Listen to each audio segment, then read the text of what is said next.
بسم اللہ الرحمن الرحیم۔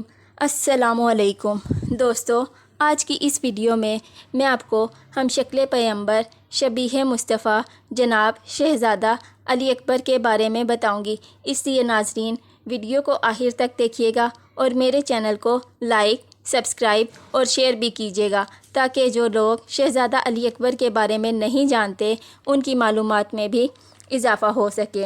دوستو، شہزادہ علی اکبر 11 شعبان 33 ہجری کو مدینہ منورہ میں پیدا ہوئے۔ آپ علیہ السلام کے والد کا نام حسین ابن علی اور آپ کی والدہ کا نام بی بی ام لیلہ تھا۔ کربلا کی جنگ میں آپ کی عمر 18 سال تھی۔ شہزادہ علی اکبر کے 2 بھائی اور تھے جن کے نام امام علی زین العابدین علیہ السلام اور شہزادہ علی اصغر ہیں۔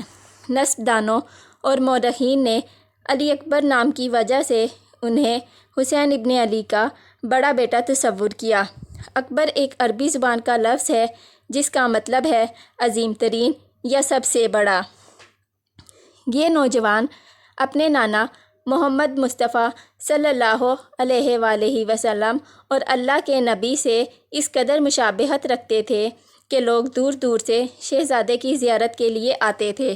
امام حسین ابن علی اکثر کہا کرتے تھے کہ جب بھی مجھے میرے نانا کی کمی محسوس ہوتی ہے تو میں علی اکبر کے چہرے کی طرف دیکھتا ہوں۔ شہزادہ علی اکبر 10 محرم 61 ہجری کو معرکہ کربلا میں مرہ بن منقد کے ہاتھ شہید ہوئے۔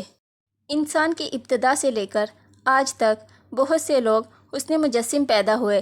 ان کے حسن کو قلم اپنے مختلف رنگوں میں پیش کر سکتا ہے، لیکن جب قلم سے پوچھا جائے کہ رسول خدا صلی اللہ علیہ وآلہ وسلم کی شبیہ سیدہ فاطمہ الزہرا سلام اللہ علیہا کے لال امام حسین علیہ السلام کے شہزادے علی اکبر کے حسن و جمال کو احاطۂ تحریر میں لائے تو قلم میں لڑکھڑاہٹ پیدا ہو جاتی ہے، اس کی توانائی جاتی رہتی ہے، آخر اسے اپنے انداز میں کہنا پڑتا ہے، ارے جو لولا کا لمحہ خلقت الافلاک کے مصادق کی تصویر ہو، میری کیا مجال کہ اس کی تصویر بنا کر دنیا کے سامنے رکھ دوں۔ یہی زبان کا حال ہے، جسے موضوع بناتی ہے اسے سنوار کر پیش کر دیتی ہے، آسمان کے تارے اتار کر زمین پر رکھ دیتی ہے۔ جب حسیناؤں کے حسن کی حسین داستانیں پیش کرتی ہے تو ہزاروں انسان اس کی مسحوریت میں اپنا دل و دماغ کھو بیٹھتے ہیں، لیکن جب اسی زبان کو کہا جائے کہ سیدہ زہرا سلام اللہ علیہا کے پوتے فرزند رسول حسین ابن علی کے شہزادے کا حسن و جمال، اس کے حد و حال، اس کی چال ڈھال، اس کے قال و مقال اور اس کے حال و احوال پیش کرے تو گنگ ہو کر حسین ابن علی کی بارگاہ امامت کی طرف اشارہ کرتی ہے کہ اگر اس نازنین شہزادے کے بارے میں پوچھنا ہے تو جاؤ ان سے پوچھ لو۔ امام علیہ السلام نے فرمایا، خدایا گواہ رہنا، وہ جوان جو شکل و صورت اور سیرت و گفتار میں تیرے پیغمبر صلی اللہ علیہ وآلہ وسلم سے سب سے زیادہ مشابہ ہے، وہ ان لوگوں سے جنگ کے لیے جا رہا ہے۔ جب ہم تیرے نبی کی زیارت کے مشتاق ہوتے تھے تو اس جوان کی زیارت کرتے تھے۔ مرحوم کمپانی نے شہزادے کی تعریف میں کیا خوب کہا ہے، تیرا طلوع ہونا کتنا حسن و جمال سے بھرپور ہے، تو ہی ذات لمع یزل کی حسین مخلوق ہے، تو اس ذات کے جلووں کا امین ہے اور اس کے حسن ازلی کا آئینہ دار ہے۔ اے تشنہ قبر وصال، اے سرچشمہ فیض کمال، تو اللہ کے عشق میں سرشار ہے اور اس ذات کی بندگی اور عبادت میں سرمست ہے۔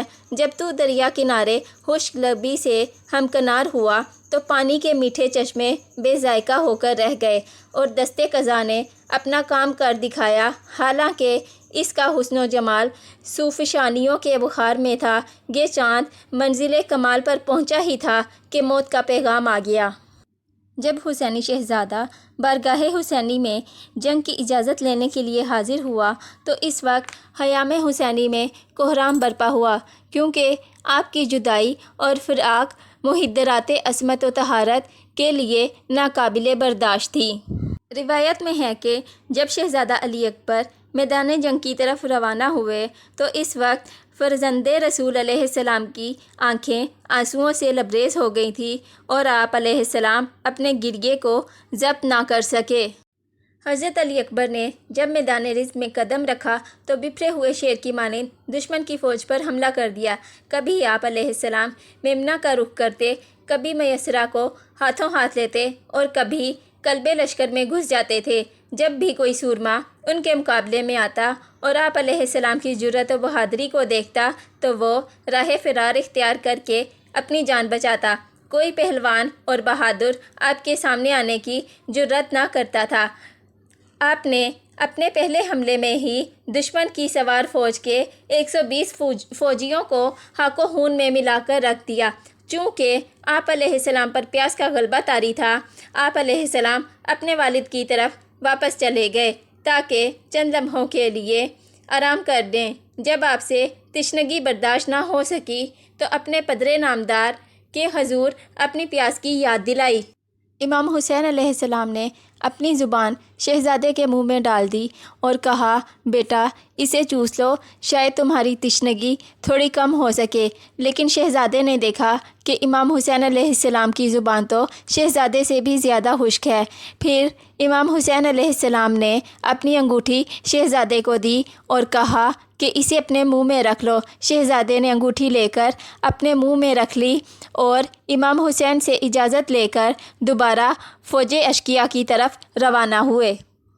جب شہزادہ علی اکبر دوبارہ میدان کارزار میں آئے تو اپنے دادا حیدر کرار کی طرح دشمن کی فوج پر حملہ آور ہوئے۔ میدان جنگ کی فضا گرد و غبار سے اٹھ گئی۔ ایک ظالم مرہ بن منقد عبدی نے شہزادے کے سینے پر نیزے سے وار کیا اور اسے شہزادے کے سینے میں ہی توڑ دیا۔ پھر کوفی سپاہ نے چاروں طرف سے آپ پر تیروں، تلواروں اور نیزوں سے حملہ کر دیا، جس سے آپ گھوڑے کی زین پر سنبھل نہ سکے اور اپنے پدر بزرگوار حضرت امام حسین علیہ السلام کو آواز دی۔